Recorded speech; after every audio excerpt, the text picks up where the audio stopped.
নামের পরিচয়, তারপরে তো লেখাপড়া, তারপরে এই প্রতিষ্ঠানের সাথে। তো আমরা এবার চলে যাই, 3 কলিগের গল্প শুনলাম, 2 জন শুনলাম, একজন বাকি আছে, আর একজন এখনো সেবা দিচ্ছে মনে হয়, এই জন্য ওকে বলিনি। আমি নাকি সিরাজগঞ্জের একটা ছোট্ট মেয়ে চাকরি পেয়েছে একদম 19 বছরে।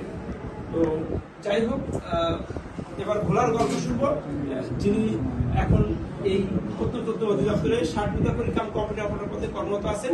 এটা তার প্রথম সরকারি চাকরি। জি প্লিজ নিশাদ, আপনার পরিচয়। আসসালামু আলাইকুম। ওয়ালাইকুম আসসালাম। স্লো কেন, আরেকটা জোরে বল। ওয়ালাইকুম আসসালাম। কেমন আছেন? আলহামদুলিল্লাহ, খুব ভালো আছি। আর সবচেয়ে বেশি ভালো আছি এই কারণে যে আল্লাহর কাছে লাখো কোটি শুকরিয়া যে একটা সুখে চাকরি পেলাম বাবা মার দোয়ায়, তারপরে যারা মুরব্বী আছে তাদের দোয়ায়, সহপাঠীদের দোয়ায়, ইভেন আমাদের এই ঢাকা বহুবাসীর মাধ্যমে যারা এই জিনিসটা না থাকলে হয়তো আপনাদের সাথে আমার কোনো কমিউনিকেশন হতো না, শুধু এই কোচিংটার মাধ্যমে আপনাদের সাথে কমিউনিকেশন। তো এই জন্য কৃতজ্ঞতা জানাই কোচিং এর পরিচালক জাওয়ান স্যারকে, ফরিদ স্যারকে, আলম ভাই, তারা সবাই খুব হেল্পফুল, খুবই সাপোর্টিং ছিল। আর আমি এখানে ক্লাস নিতাম, শুনছেন হয়তো শর্টনের ক্লাস নিতাম। না, ক্লাস তো পরের কথা, আগে তো সেই স্টুডেন্ট, আগে স্টুডেন্ট। স্যার যেটা বলবো, আমার বাড়ি হচ্ছে ভোলাতে, ভোলা সদর থানা। আর আমার পড়াশোনা হচ্ছে আপনার ভোলাতেই, আলতাজমন কলেজ থেকে আমার বিএসএস করা। তারপরে ঢাকায় চলে আসি। ঢাকায় চলে আসার পরে এই কোচিং, কিন্তু আমি খুব একটা ফাঁকি বাস, মোট কথা বলতে গেলে আর কি রেগুলার ছিলাম না, আসতাম যেতাম আর কি। এরকম বাবা মার সংসারে আল্লাহ তাআলা আমাকে পাঠাইছে আর কি, ছোটবেলা থেকে কখনো অভাব পাইনি। আর অভাব যে কি জিনিস সেটাও বুঝি নাই। আর হচ্ছে লাইফে যে একটা প্রত্যেকটা একটা আইডেন্টিফিকেশন দরকার যে আপনি কি করেন, এই জিনিসটা কখনো বুঝি নাই যে লাইফে একটা কিছু দরকার, কেউ আমাকে জিজ্ঞাসা করবে যে আমি কি করি। তো এইটা কখন বুঝলাম? এইটা বুঝলাম হচ্ছে যখন আমার বয়স শেষ হয়ে যাচ্ছে, তখন আমার এসএসসি বেস কিন্তু 2009 এর। আপনার কেউ আছেন 9 বেস? আপনি 10, আচ্ছা। তো অলমোস্ট প্রায় শেষের দিকে, আপুর বয়সের দিকে। তো আমার সেই 2009 এর বেস তো এখন শেষ। আমি কিন্তু চাকরি পেয়েছি বোনাস 2 বছরে, মানে আমার 30 শেষ। তারপরে যে আবার গভর্নমেন্ট আবার নতুন করে আসলো, 2 বছর বাড়াইলো, দেন আমার চাকরি আর কি। তখন আমার টনক হলো যে আমার চাকরি দিতে হবে, এই আর কি। তো লাস্ট মোমেন্ট গুলোতে খুব সিরিয়াস অবস্থায় ছিলাম, পড়াশোনা করতাম, কিন্তু আমি কখনো প্র্যাকটিক্যালে ফেল করতাম না, কিন্তু আমি রিটেনে ফেল করতাম, কারণ আমি পড়তাম না ঠিক। আর যেটাই আমি রিটেন লিখতাম ওইটাতে আমি ভাইবা ফেস করতাম। আমার এটা 14তম ভাইবাতে আমার চাকরি হয়েছে, কিন্তু শার্টলিপির এটা ছিল আমার প্রথম ভাইবা।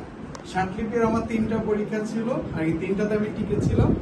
একটা পরীক্ষায় আমি প্র্যাকটিক্যালে ফেল করছি, সেকেন্ড পরীক্ষায় প্র্যাকটিক্যাল পাস করছি, বাট এখনো স্যার ভাইবা নেয় নাই এফআরসিতে, ফাইনান্সিয়াল রিপোর্টিং কাউন্সিল। ওইখানে 5 জন লোক নেবে, আমরা 40 জন প্লাস প্র্যাকটিক্যাল দিয়েছি। ওইখানে আমরা টিকছি মাত্র 3 জন, মানে ভিতরে ঢাকা বহুবাসী 2 জন, আর এর ভিতরে ঢাকা বহুবাসী 2 জন, একটা দিদি। এর ভিতরে আমরা 3 জন টিকছি, 2 জনই আমরা ঢাকা বহুবাসী।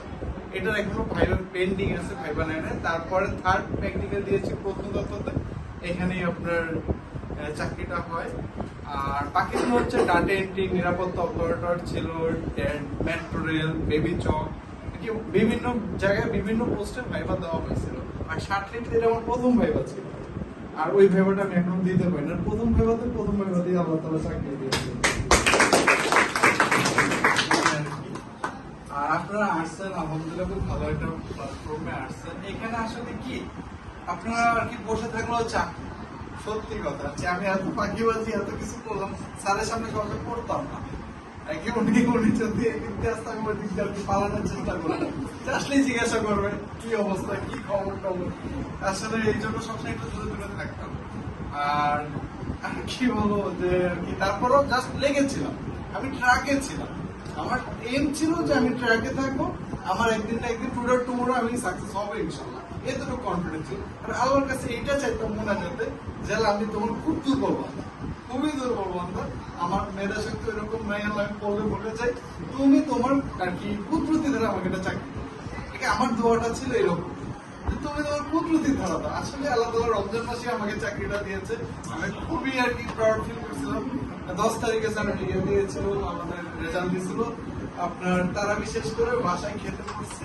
তো ওই সময় আমি বিবাহিত, মিসেস সামনে একসাথে খেতে পড়ছি, আর চিন্তা করতেছি আজকে ভাইবাটা দিয়ে আসলাম, কি হবে না কি ছিল ভাইবা দিয়েছেন জি ওই দিনই যে রেজাল্ট হ্যাঁ 9 তারিখে ভাইবা ছিল ওই দিন রাত্রি রেজাল্ট তো আমি খাচ্ছি আর ও বলতেছে টেনশন নাই আল্লাহ ভরসা যাওয়ার হবে একটা তো যাই হোক একটু পরে দেখলাম রেজাল্ট আমি মেধাক্রমে পঞ্চম 7 জন নিয়েছিল মেধাক্রমে পঞ্চম ছিল রিয়া মনে দ্বিতীয় না শাহিদা মনে ষষ্ঠ আমার পরে হচ্ছে ও তো যাই হোক আর কি খুবই আর কি ওই সময়ের মোমেন্টটা আসলে এটা বোঝানোর মতো না পঞ্চম না উনি দ্বিতীয় দ্বিতীয় তারপরে ষষ্ঠ আমি পঞ্চম পঞ্চম ষষ্ঠ আর ইয়ে ছিল কত মানবন ও ছিল পঞ্চম চতুর্থ চতুর্থ তবে দ্বিতীয় চতুর্থ বিশাল ব্যাপার তো এই হচ্ছে অবস্থা আপনার আসলে চাকরিটা পেয়ে তারপরে হচ্ছে আপনাকে ফোন দিলাম আপনাকে ফোন দিলাম আগে কখন কান্না করছিলাম আর কি যে এতদিন পরে কি চাকরি পেলাম তখন কান্নাকাটি করার পরে তারপর স্যারকে ফোন দিলাম স্যার আমার চাকরি হয়েছে এবারে সত্যি নাকি বিশ্বাস করে না কেউ কারণ ফাঁকিবাজ তো এখন ফাঁকিবাজ বলার এইটা একটা কারণ যে নাকি ট্রাকে ছিল আর আপনার কথা হচ্ছে আপনি কোচিং এ আসেন পড়াশোনা করেন ট্রাকে থাকেন আমার লাইফে অনেক গ্যাপ ছিল আপনার আমি প্রাইভেট জব করেছি ইভেন আপনাদের কোচিং এর ম্যানেজমেন্টের দায়িত্ব আমি ইয়ে করছিলাম আমি এখান থেকে রিটায়ার নিছি স্যার 4 মাস হয়েছে না এই 4 মাসের মধ্যে আর কি আমি একদম সরাসরি লিড নিছি আপনাদের ল্যাব সেকশন অ্যাডমিনের সেকশন সবকিছু আমি দেখতাম এইখানে যা আছে যে স্টুডেন্ট যা আছে সবকিছু আমি করতাম তো স্যারকে বললাম স্যার আমার হাতের অল্প কটা দিন সময় আমি না স্যার ছেড়ে দিয়ে আমি পড়াশোনা করি স্যার বলবো ওয়েলকাম আপনি ঠিক আছে ওই 4-5টা মাসে একটু হার্ড অ্যান্ড সোল ট্রাই তারপরে আলাদা আলাদা সফলতার ব্যবস্থা করে দিলাম এই প্রতিষ্ঠানের শিক্ষা ব্যবস্থার কথা আপনি কি বলতেন আমাদের এখানে শিক্ষা ব্যবস্থা আচ্ছা আলী ভাইয়ের ছেলেকে এখানে প্রথমত অধিদপ্তর চাকরি করে আলী ওনার ছেলে নাই সারাদিন একটা স্টুডেন্ট করছে হ্যাঁ ভর্তি হয়েছিল তো আমাদের এখানে শিক্ষা ব্যবস্থা হচ্ছে খুবই আপনারা খুবই ভালো কিছু পাবেন কারণ হচ্ছে এখানে যারা রিটেন ক্লাস গুলো নেয় সবই ঢাবির জাবির জমির সব প্রাইভেট ইউনিভার্সিটি এইখানে আপনার রিটেন খুবই অমায়িক খুবই ফ্রেন্ডলি আপনারা শুনে আনন্দিত হবেন যে আমাদের এখানে যারা ক্লাস নেয় প্রত্যেকজনে আর রিসেন্ট আপনার যে 45-এ প্রশাসন ক্যাডার রয়েছে শিক্ষা ক্যাডার রয়েছে ইভেন রানিং একজন মেয়ে টিচার আছে তাও শিক্ষা ক্যাডার ম্যাক্সিমাম আমাদের এখানে যারা ক্লাস নেয় আগে 40তম বিসিএস না 44 হয়েছে আমাদের নাইম স্যার এডমিন ক্যাডার এরপর লিঙ্গন স্যার ছিল সেই শিক্ষা ক্যাডার হয়েছে তারপরে দুইবার পরপর শিক্ষা ক্যাডার হয়েছে এখানে যারা টিচার সবাই ক্যাডার পেয়ে তার মানে ওই লেভেলের স্টুডেন্ট কি স্যার নিয়ে আসে এইটা আর কি আরেকটা ব্যাপার আপনাদেরকে আসলে ওনারা সব বলে গেছে আমার কাছে আর কি কোনো কিছু রাখে না যে আপনাদেরকে আমি অ্যাডভাইস তারপরে এতটুকু বলবো যে পরীক্ষা রিটেন একটা টিকবেন ওইটা ভাইবা দিবেন বুঝতে পারছেন তার মানে কি করতে হবে আপনাকে প্র্যাকটিক্যাল আগে ফোকাস করতে হবে প্র্যাকটিক্যাল টাইপ শর্টেন এই দুটো জিনিস আপনি যদি উঠে ফেলেন আপনি যদি টাইপ শর্টেন পারেন আল্লাহ তাআলা আপনাকে কোনো চাকরি দিবে কারণ সমস্যা হচ্ছে রিটেন হচ্ছে সমস্যা রিটেন আপনার পড়লে পারবেন কিন্তু টাইপ শর্টেন সাধারণ ব্যাপার ইচ্ছা করলে আপনি টাইপ করতে পারবেন পেতে পারবেন যতদিন চাকরি না হয় তার আগের দিন শর্টেন এটা করতেই হবে টাইপ শর্টেনে আপনারা ভালো একটা ফোকাস দিয়ে যাতে আপনার রিটেন একটা পাস করছেন 10টা পরীক্ষা দিলে একটা আপনি রিটেন পাস করবেন এটা আপনার এই যে এখন তো রানিং স্টুডেন্ট আপনারা সবাই হয়তো অনার্স শেষ করে চলে আসছেন বা কেউ রানিং আর কি পড়াশোনায় গ্যাপ থেকে এমন আছে কেউ যে অনেক বছর আমার গ্যাপ আমি 2016 সালে গ্রাজুয়েশন শেষ করে আর 5 বছর পরিনি টেক্সটাইলে জব করছি টেক্সটাইলে জব করে ওটা ছেড়ে দিয়ে আলম ভাই দেখছেন না আলম ভাই আমার বোনের বিয়েতে গেল বললো যে নিষেধকে দিয়ে দেন এদিকে উনি আবার আমাকে সেই করোনার পরে আনলো আমি আবার চলে গেছি আর কি আমার আনে আর আমি চলে যাই এই হচ্ছে অবস্থা ওই মানুষটারও আলাদা আলাদা চাকরি এই হচ্ছে অবস্থা 7 বছর মানে এটা কোনো ব্যাপার না বিদেশি আছেন না বাংলাদেশে আছেন কোনো সমস্যা নেই 8 বছর সিঙ্গাপুর শ্রমিক কাজ করে এখন সে সংসদে চাকরি করে আরেকজন রাষ্ট্রপতি চাকরি করে সিঙ্গাপুর চাকরি করে এসে 8 বছর এইচএসসি পাস যেমন একজন রাষ্ট্রপতি একজন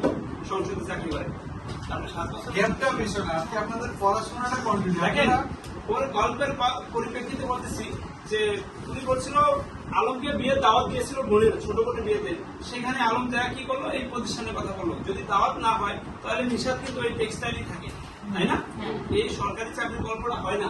উনি যদি একটা প্রাইভেট বাড়িওয়ালার বাসায় উঠতো তাহলে উনি আজকে সরকারি চাকরির গল্প বলতে পারতো না, একজন সহকারী সচিবের গল্প বলতে পারতো না, একজন প্রতিরক্ষার যে মানুষ তার কথা বলতে পারতো না। কারণ সে কিন্তু ওই সরকারি চাকরির বাসা উঠছে করেই আছে, কিন্তু সে সরকারি চাকরি পেয়েছে। তো আলম কি করছে, একটা অনুষ্ঠানে গেছে, সেখানে যে সে তার এই সরকারি চাকরির গল্প করছিল যে 100 টাকা দিয়ে সরকারি চাকরি হয়, আপনি আসেন। তারপরে তাকে নিয়ে আসা হলো। তো আলহামদুলিল্লাহ আজকে কিন্তু সে সফল, আনছে আবার সে চলে গেছে, পরে আবার আনছে, কিন্তু আজকে সে সফল। তো এই শিক্ষা থেকে আপনারা যারা এখানে বসে আছেন তারা তো কিন্তু শিক্ষা পেয়েছেন এই বাস্তব মানুষগুলা থেকে, এদের থেকে অভিজ্ঞতা পেয়েছেন যে আমরা কখনো যাবো না সরকারি চাকরি ছাড়া। যেমনটা বলছিল শাহিদাল, যেমনটা বলছিল রিয়া, যে আমরা 6 মাসে একটা ক্লাস মিস করে নিয়ে শর্ট হ্যান্ডে, আজকে কিন্তু তারা সফল। যারা মিস করছে তারা কিন্তু সফল না। তো আজকের এই ক্লাস থেকে আপনারা অনুভব করতে পারতেছেন যে আমরা কি করবো কি করবো না, সেটা আজকেই আপনাদের ডিসিশন হবে। জি, ডিসিশন বলতে চেয়েছিলেন। আপনাদের পড়াশোনা কিন্তু বেশি, একটা সিলেবাস দিবে স্যার হয়তো একটু পড়ে, সিলেবাস অনুযায়ী প্রতিদিন একটু করে পড়ুন, প্রতিদিন পড়েন। আপনি আজকে এই যে আমাদের কথা শুনতেছেন না, মনে করছেন আজকে সব করে ফেলবো, আজকে বাসায় যে চাকরিটা নিব, এটা না। আপনি সিলেবাসটা বুঝেন, প্রতিদিন পড়েন, প্রতিদিন 4 ঘন্টা পড়েন, 6 ঘন্টা পড়েন, বাট প্রতিদিন পড়েন। আজকে 8 ঘন্টা পড়লেন, এক সপ্তাহ ঘুরতে গেলেন কি, এটা মানে আপনি প্রতিদিন পড়বেন, বাট সিলেবাস অনুযায়ী পড়বেন। আর কোচিং এর যে মাধ্যমিক পরীক্ষা হয়, এই পরীক্ষা একটা গুড সাইড হচ্ছে এটা, আপনি যদি এই পরীক্ষা ফার্স্ট সেকেন্ড থার্ড হতে পারেন, এর 2 মাসের মাথায় আপনার চাকরি হবে। ব্যাপারটা হচ্ছে এই পরীক্ষাটা অনেক ইম্পর্টেন্ট। যারাই ফার্স্ট সেকেন্ড থার্ড হয় তারপরে বসায় যায়, যাই ফার্স্ট সেকেন্ড থার্ড একবারে মানে চলে যায়। ওনার সরকার আমাদেরকে ফলো করে এই পরীক্ষায় পাস করা সোটা আপনারা দেখবেন, এই যে মাসে পরীক্ষা থেকে কেউ 2 পাইছে, 0 পাইছে, 1 পাইছে, কিন্তু সে অনার্স শেষ করা এমন প্রশ্ন অ্যান্সার করা যায় না। এই পরীক্ষাটা খুব ভয় পায়। স্যার একটু আগে 18 জনকে দাঁড়া করে রাখছে, আমি ক্যামেরা করছি, ভিডিও করতেছি, তখন ভাবতেছি যে একটা সময় আমিও মুখ ঢুকিয়ে রাখতাম, আর এখন আমি তাদের ভিডিওটা করতেছি। যাই হোক, আপনাদেরকে আসলে বোঝানো বলতে আপনারা সবাই ম্যাচিউর। আপনারা, আমার কথা হচ্ছে আগে আপনারা একটু প্র্যাকটিক্যাল সাইডে একটু ফোকাস বেশি দেন। অবশ্যই রিটেন করবেন, বাট পাশাপাশি রিটেন করবেন। আমার কিন্তু প্র্যাকটিক্যাল সাইডটা খুব আর্লি উঠে গেছে, আমি 3-4 মাসে শর্ট হ্যান্ড টাইপ ক্যাপচার করে ফেলছি। আমার যে একটু দুষ্ট টাইপের, তো প্র্যাকটিক্যাল সাইডে একটু নলেজ ভালো, তো পড়াশোনা করতে ভালো লাগে, কিন্তু এই জন্য আমার সময়টা বেশি লাগছে। তো আপনারা তো অবশ্যই ভালো স্টুডেন্ট, খুব ভালো জায়গা থেকে আসছেন, আপনাদের তো রিটেন সাইডে এত ফোকাস দেওয়া লাগবে না, বাট প্র্যাকটিক্যালি একটু ফোকাস দিন। আর যে কোনো সুযোগ সুবিধা আলম স্যার আছে, ফরিদ স্যার আছে, তাদেরকে জানাবেন যে কোনো সুযোগ সুবিধা। আর কি কাম কথা কারো শুনবেন, আপনার যদি কোচিং এর কোনো অসুবিধাও হয় সেটা জানাবেন, স্যার আমার এই বিষয়ে অসুবিধা, অবশ্যই স্যার আপনার এই বিষয়ে পদক্ষেপ নেবেন। আর একটু পরে আমাদের কোচিং এর 3-4টা বই আছে, এই বইয়ের সবকিছুই কমপ্লিট। আমাদের সময় বইও ছিল না, ফুলফিল ছিল না, বাট আপনাদের সময় বইগুলো চলে আসছে। তো বইগুলো দেখেন, ইনশাল্লাহ আপনারা খুবই উপকৃত হবেন, খুবই ভালোভাবে পড়াশোনা করে চাকরির উপরে নিতে পারবেন খুব তাড়াতাড়ি। আর আমাদের জন্য দোয়া করে, আমরা 3 জনে অফিস করি, এখন একসাথে যাওয়া হয় না, আসাও হয় না। আমি আছি সবাই শেষে, আমি হচ্ছে উপপরিচালকের পি হিসাবে আছি প্রকাশনা শাখায়, উনি আছে প্রত্ন সম্পদ রক্ষণাবেক্ষণের শাখায়, আর উনি আছে আঞ্চলিক অঞ্চলে। ঠিক আছে, বাট একই বিল্ডিং এ, কিন্তু আমাদের দেখা হয় খুবই কম, কাজের খুবই একটু প্রেশার, এই আর কি। শুধু ঢাকা বহুবাসী চাকরি না, এই 3টা মানুষ যেখানে চাকরি করে সেখানে মনে হয় আর একটা ঢাকা বহুবাসী টিচার, স্টুডেন্ট বা কলিগ যে আমরা পরিচিত পূর্ব, এটা বাংলাদেশের খুব কম প্রতিষ্ঠান। এটা আমি ফোন দিই যে রিয়ে ক্লাস আমাদের এখানে যে আসে, যে আপনারা সবাই চেনেন, আপনি তো নতুন আসছেন, তাদের চেনেন কিভাবে? বলছি আমরা সব এক কোচিং এর। আবার এই স্যারের যখন যাই, স্যারের সাথে কথা বলি, স্যারের যারা আছে বলি, তাদেরকে বলি যে আমরা এক কোচিং। আপনাদের সবারই 7 জনের মধ্যে এখানেই হয়েছে সবার। আমাদের 7 জনের 4 জনই আমরা এখানকার। আরেকটা আপু জয়েন করে নেয়, যে বাপু উনি আছে বিটিআরসি তে, আর ওই আছে ওই যে টিসিবি তে, উনি টিসিবি তে আছে, আর জয়েন করে না। আর আমরা জয়েন সবাই নিয়েছিল কয়জন? 3 জন। অফিস সহকারী 3 জন, আমাদের এখান থেকে একজন। সে আছে লালবাগ 4 জন, আর অফিস সহকারী নিয়েছে 3 জন, 3 জনে একজন এখানে। ওই যে সিরাজগঞ্জের পিচ্ছে একটা মেয়ে গেছে, মাঝে মাঝে মাইন্ডটা ফ্রেশ করার জন্য লালবাগে যাবেন। ওই যে চলে আসছে, এই দেখে এই যে পিচ্ছে চলে আসছে সিরাজগঞ্জের, এই পিচ্ছি চাকরি লালবাগ থেকে চলে আসছে।